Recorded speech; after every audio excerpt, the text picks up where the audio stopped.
take some questions now, and I do ask everybody up here to help me with the questions and answers. Thank you so much. I have a question. Was there a specific incident or something that happened that prompted this piece of litigation? I don't think there's any. It's been a very obvious problem for many, many years. So there was no one impetus. I mean, it was interesting that only about 2 weeks ago it was reported in the press, this study based on Department of Labor statistics showing that Flagstaff had the worst wages out of some 191 metro areas when adjusted for the cost of living.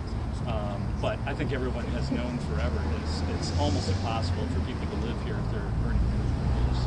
But also during the last city council election, there was some talk about this issue, but there was considerable confusion.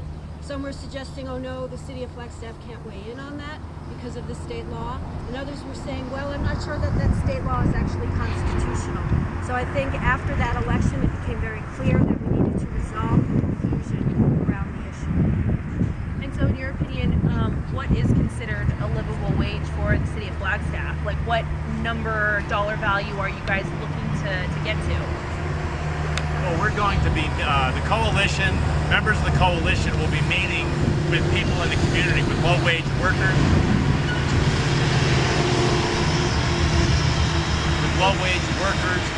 and small business owners to have that conversation to determine what an appropriate wage would be that would both lift people out of poverty and keep them off food stamps or other assistance if possible, and to enable them to stay here in Flagstaff and live a life. So it's important to understand that this lawsuit is not about a specific number. This lawsuit is to ensure that local communities throughout the state have the opportunity to have this important conversation. So this is a conversation that I believe everyone in Flagstaff is looking forward to having and finding a solution that's right for Flagstaff.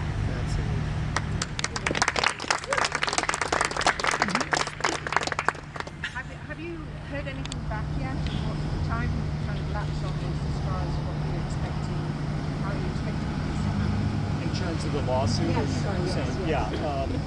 Basically the state will have about 20 days to respond to the lawsuit. They'll either have to file an answer or they may contact us and ask for an extension. And so we should know what the state's position is within 3 weeks.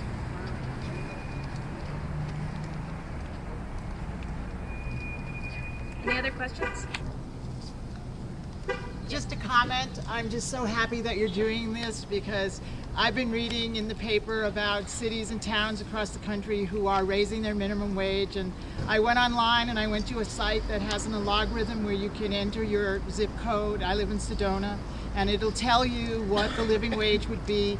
The numbers were from I think 2013 or something, but you know, even starting with a $10, you know, whereas the state is $8.35, is a boost for people, but it's not really a living wage for our areas here.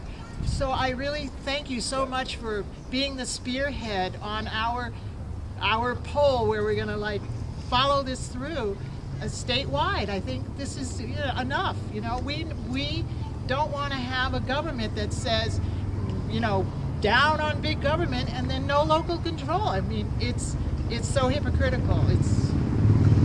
Thank you. Thank you so much. I think it's most apparent after this recent legislative session that the state has very misplaced priorities. There are plenty of issues that are of statewide concern that the state should focus on, and I think the question of wages is one of legitimate local concern, and I'm very supportive of this litigation because as a local elected official, I want to work on behalf of my constituents, issues of local concern and the issue of minimum wage and living wage, in my opinion, is of utmost local concern.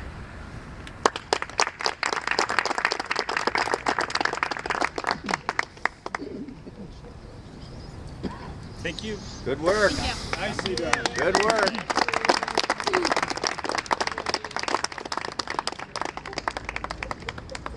Thank you, everybody.